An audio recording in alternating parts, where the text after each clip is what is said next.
بسم اللہ الرحمن الرحیم۔ یہ آیت جو میں نے انتخاب کی ہے چند جملے اس کے سن لیجئے کہ میں تاریخ کے آئینے میں سب کچھ پیش کر رہا ہوں، تو یہ بنی اسرائیل سے متعلق ہے۔ ثم انتم ہؤلاء تقتلون انفسکم، اللہ کہہ رہا ہے میں نے تم سے میثاق لیا تھا، گزشتہ دو آیتوں میں نے بھی پیش کیا میثاق، خون نہیں بہاؤ گے، یہ نہیں کرو گے، وہ نہیں، سب کچھ اللہ کہہ رہا ہے ثم انتم ہؤلاء تقتلون انفسکم وتخرجون فريقا منكم من ديارهم تظاهرون عليهم بالاثم والعدوان۔ تمہیں پتہ نہیں چلتا کہ تم میثاق کر چکے ہو، اللہ سے وعدہ کر چکے ہو ایک دوسرے کا قتل نہیں کرو گے، لیکن تم بھول کیوں جاتے ہو؟ تم پھر بھی ایک دوسرے کا خون بہا رہے ہو۔ اے بنی اسرائیل، تم پھر بھی ایک دوسرے کا خون بھی بہا رہے ہو اور اپنے میں سے ایک گروہ کو نکال دیتے ہو، ان کو کہتے ہو یہ گنہگار تھے اس لیے ہم نے نکال دیا۔ تظاہرون علیہم بالاثم والعدوان، الزام لگاتے ہو، تہمت لگاتے ہو کہ یہ گنہگار تھے، ہم نے انہیں ملک بدر کر دیا۔ بھائی جب نکالو گے کسی کو ذلیل و خوار کر کے تہمت لگا کے، تو تہمت لگانا ایک ایسی شے ہے کہ پلٹ کے واپس آتی ہے، نہیں واضح کر سکا، تھوڑی سی اور وضاحت کر دوں اس کی۔ بھائی اب یہ سورہ نور کی آیت ہے، آپ کہیں گے اتنی آیت سنا دی یاد بھی نہیں ہوں گی، ٹی وی پہ جا رہی ہے، ریکارڈ ہو رہی ہے، تو میں کہہ رہا ہوں کہ یہ جتنا ہو سکتا ہے یہ مطالعے پیش کرتا رہوں آپ کی خدمت میں۔ بھائی اسی محبت سے جیسے دیکھ رہے ہیں ویسے سنتے رہیے گا۔ فیضان گرامی، یہ سورہ نور 24واں سورہ ہے قرآن کریم کا۔ ان الذین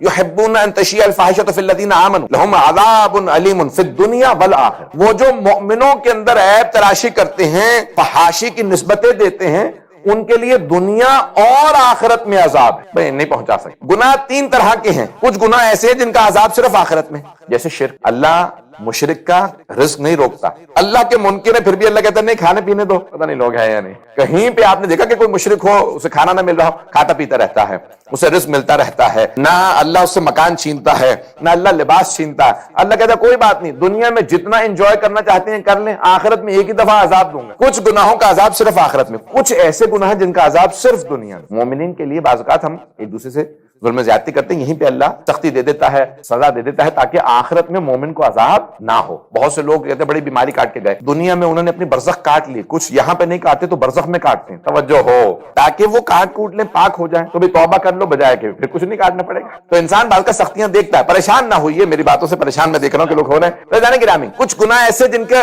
عذاب صرف آخرت میں، کچھ گناہ ایسے جن کا عذاب صرف دنیا میں، لیکن کچھ ایسے گناہ ہیں جن کا دنیا میں بھی عذاب ہے، آخرت میں بڑے سخت گناہ ہیں۔ تو اللہ نے سورہ نور کی آیت میں کہا ان الذین یحبون ان تشیع الفاحشۃ فی الذین آمنوا، جو مؤمنوں کی طرف فحاشی کی نسبت دیں، ان پہ تہمت لگا دیں یا ان کی عیب تراشی کریں یا ان کے عیب کو لوگوں کے سامنے بیان کریں، کہ بیان یہ کہ اس نے، تو کیا ہوگا؟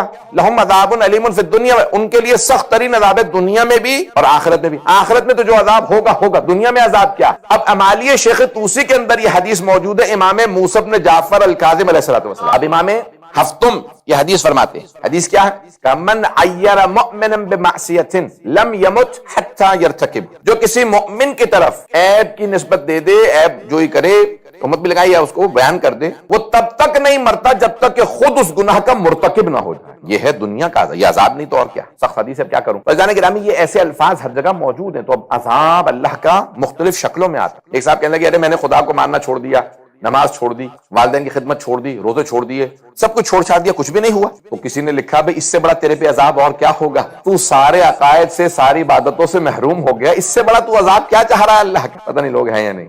یہ مختلف عذاب کی مختلف شکلیں ہوتی ہیں کہ بعض اوقات، میں ایک حدیث ہے، بڑی سخت حدیث ہے، البتہ پتہ نہیں پروردگار گناہوں کو معاف کر کے، ابھی عجیب و غریب حدیث، امیر المومنین سے کسی نے پوچھا، یہ ظاہراً سفینۃ البحار میں عباس قمی نے تحریر فرمائی ہے، کہ مولا جس آدمی کی زبان قابو میں نہ ہو، جس کو چاہے نشتر مار دے، جس کی چاہے غیبت کر دے، تہمت لگا دے، برائیاں کرے، جھوٹ بول دے، تو کیا اس کی سزا؟ مولانا کا آخرت میں تو ہے، دنیا کے اندر بہت سی عبادات سے محروم ہو جائے، حرمت صلاۃ اللیل، نماز شب کے لیے کبھی نہیں آنکھ کھلے گی، کبھی اس کو توفیق نہیں ہوگی، کئی اس کے نماز قضا ہوں گی، کئی ایسے۔ یہ زبان جو ہے نا، اللہ نے 32 اس کے اوپر پہرے دار بٹھائے، یہ پہرے داری تو ہے نماز پہ، اس پہ 32 محافظ بٹھائے، 2 گیٹ لگا دیے ہونٹوں کی شکل میں، پھر بھی قابو میں نہیں ہے، گھر اجاڑ دیتی ہے، جنگیں کروا دیتی ہے، دنیا میں فساد کروا دیتی ہے، فتنے کروا دیتی ہے۔ یہ 2 چھٹانگ کی زبان ہے، لیکن کسی کے بھی قابو میں نہیں ہے، کتنے بڑے بڑے کام کر دیتی ہے، پتہ نہیں بات پہنچ رہی ہے نہیں پہنچ رہی، اور مجھے پتا ہے اس پہ کوئی داد تو ملنی نہیں ہے۔ تو عزیزان گرامی، یہ تمام کے تمام مفاہیم اگر آپ قرآن کریم کو دیکھتے چلے جائیں گے تو قرآن بڑی گہرائی سے بات کر رہا ہے۔ ثم انتم هؤلاء تقتلون انفسكم وتخرجون فريقا منكم من ديارهم تظاهرون عليهم بالاثم والعدوان وان ياتوكم اسارى تفادوهم، اور اگر کہیں تمہارے پاس قیدی آ جاتے ہیں تو تم